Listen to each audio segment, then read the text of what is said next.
Hi, I'm Phil. We're making blondies. Brownies. We're making brownies. Preheat your oven to 350 Fahrenheit or 175 Celsius. Chop up 1½ sticks of butter, which is 3/4 of a cup or about 100 grams, and melt it. If you want to make vegan brownies, you can use coconut oil. If you want to make low-fat brownies, you could turn your oven off and go sit on the couch and think hard about chocolate.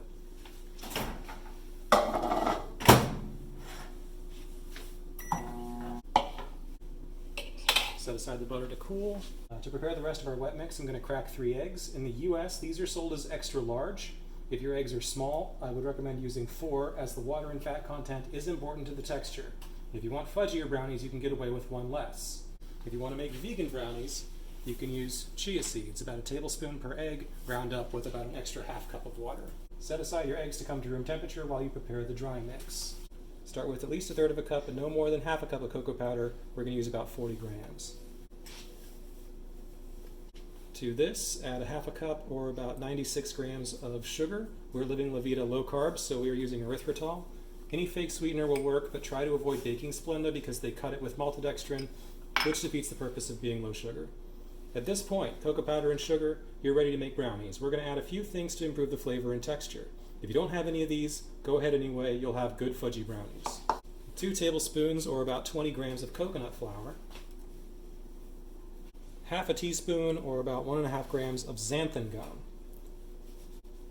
Our recipe is gluten-free. Coconut flour is very good at soaking up water and binding baked goods together. Xanthan gum is used in a lot of gluten-free bakes to add chewiness, but do not overdo it. If you're using chia seeds, you may want to use less or none at all.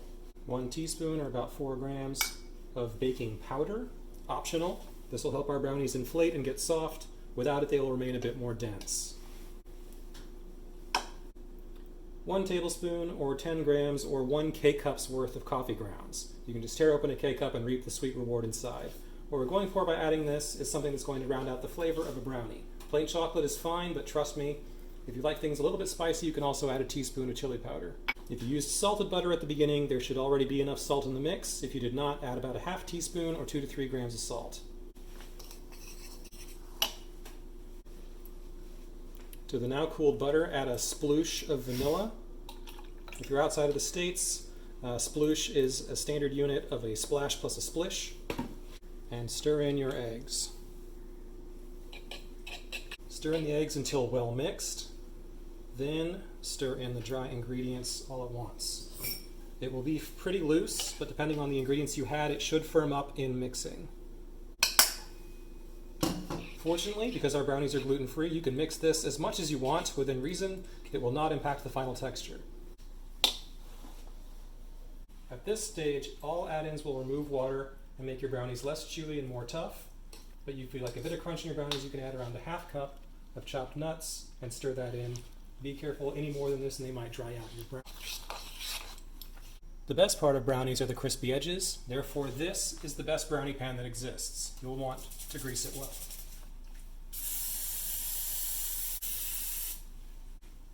Spoon in some of your mix to each cup. It is okay to start out with small amounts and come back later to even them out once there is some in all of them. You need to taste? Yeah. Home. Your camera person may need to taste the batter. This is a baking hack they don't want you to know about. Only a few are needed, and try to keep them centered, because if they fall down the sides, they will not stick to the brownie, and you'll wind up with lonely, greasy chocolate chips when you remove them after baking. I will grant you that a pop of color makes anything better.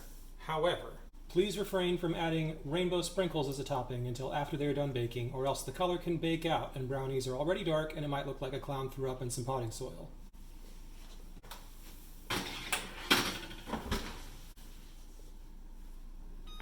Bake for 25 minutes.